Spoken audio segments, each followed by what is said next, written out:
Hi everyone, it's Allison from Fathom 5 Tarot, and I'm here to just blast through a bunch more of Ethany's 31 Days of Tarot prompt. It's going to be pretty quick because for some of them I just don't have much to say, and I don't have a ton of time. So I'm going to just try and get through them because I'm behind, of course. But I'm going to start with, where was I starting? Oh no.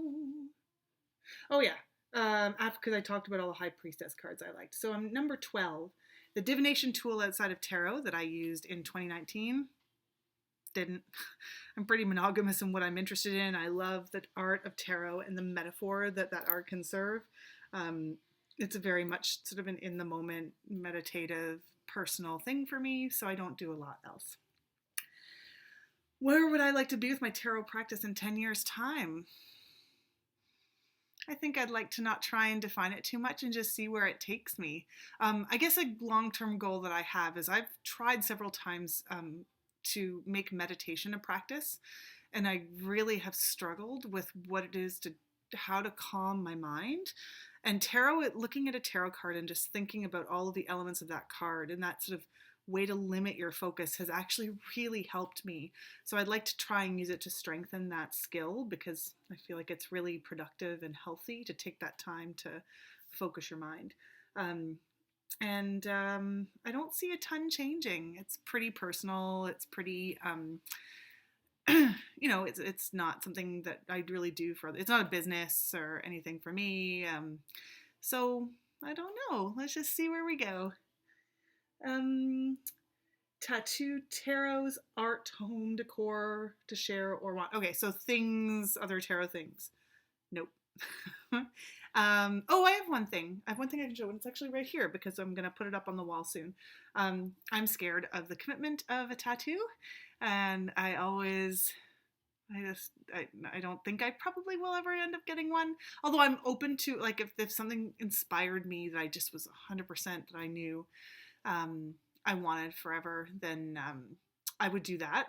I don't have any problem with it. I think some of them are so beautiful, and I think they look really cool, and I dance around with the idea. But I don't want to until I know the thing. I don't want to entertain the idea of getting a tattoo until I'm like, that's the thing I want for sure, and I must have that tattoo on my body.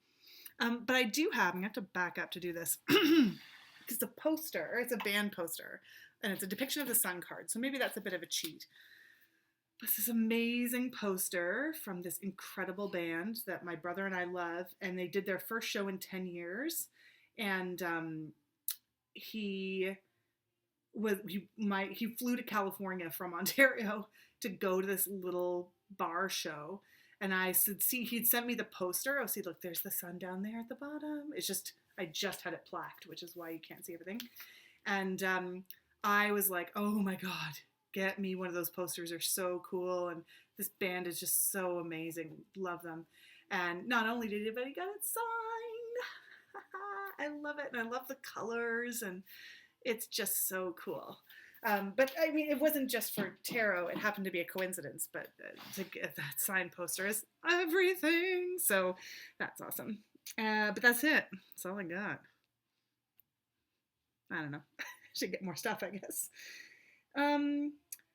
Favorite pop culture tarot reader representation. I always like it when tarot cards and funky things show up in different shows. I've heard they're in Chilling Adventures of Sabrina, which I still have not watched, which is weird because I love genre television. But my very favorite is probably Witches of East End because there is a tarot reader in that TV show, and she's super cool in that she's super practiced with the plot line is that she's been reborn a bunch of times. She's hundreds of years old, and so it's just the way she manipulates them. It's a made up deck. The cards are different. There's only about, it looks like 25 of them as opposed to 78, so it's way easier to handle.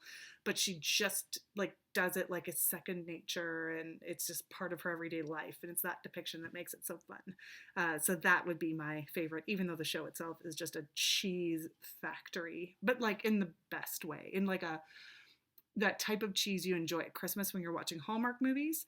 This is like Halloween cheese and like melodrama, and it's hilarious and fun. Unfortunately, it's off the air after 2 episodes.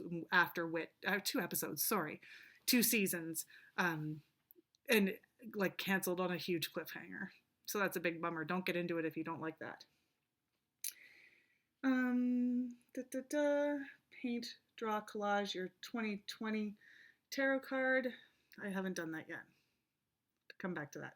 Sorry, I forgot that was in there. My 2020 card, according when you play the numbers game, is the Hanged Man. So that's pretty interesting. I'm looking forward to delving into that. What celebrity would you read for and why? It's hard. Trump. You need some guidance. I'm not going to make it any more political than that, but Trump. Okay, this is the one I want to talk about most. And I think I'm going to end it after this. Yeah.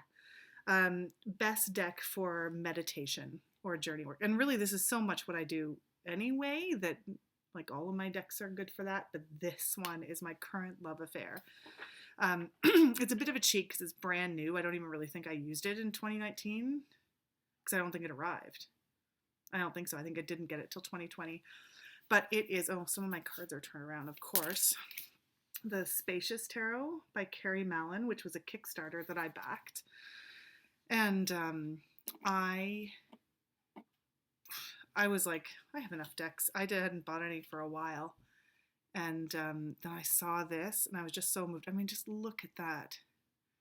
Talk about perfect for imagining yourself into a landscape and just taking in what's around you. And it's just so gorgeous. I love it. I love it so much. I feel like I never want to look at another deck again, which has happened to me before. I will. But for what I want to be doing right now, it's just, I mean, can we? It's just so, look at this, like drawing you in is just so expansive and the colors are gorgeous and it's really smart. Little salamander. So yeah, you can see that the names of the courts have been changed. Look at this. I mean, I could go on and on. I'm not going to do a full walkthrough because there's going to be lots of those online, I think. I don't know what the plan is to sell the deck outside of the Kickstarter, which has obviously ended. I feel like there must be one. But Carrie Mallon is the artist, and the deck is called the Spacious Tarot. It's got a sweet little guidebook, which is very nice and which I've been using with it. But mostly I've just been gazing at these images and trying to imagine myself into each individual landscape as a meditative tool, and it's been just fantastic. Oh, I just love it.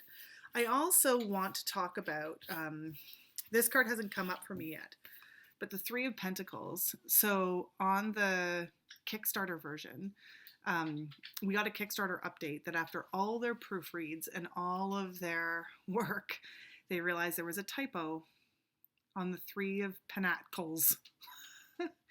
And now I haven't had this card come up for me yet, and so I haven't really looked at their book's explanation, but I was thinking, isn't it actually perfect that it was this card? Because when I think of Three of Pentacles, I think of the Rider-Waite-Smith and the builders and the designers looking at the cathedral and, you know, working to make this thing of beauty according to very specific plans.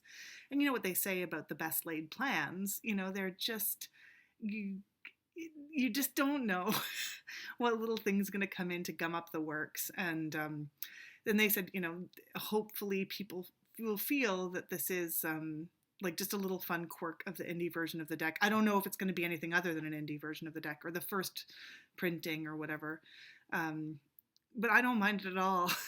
And when they said they weren't going to send out a replacement card, I was like, who cares?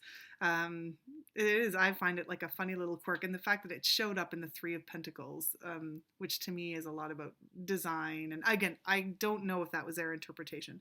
But when I think of the Rider-Waite-Smith card, it just makes me giggle. And Because I think you can't plan for everything, and you can have your blueprint, but you're going to have to cope with things along the way. So I think it's just perfect the way it is.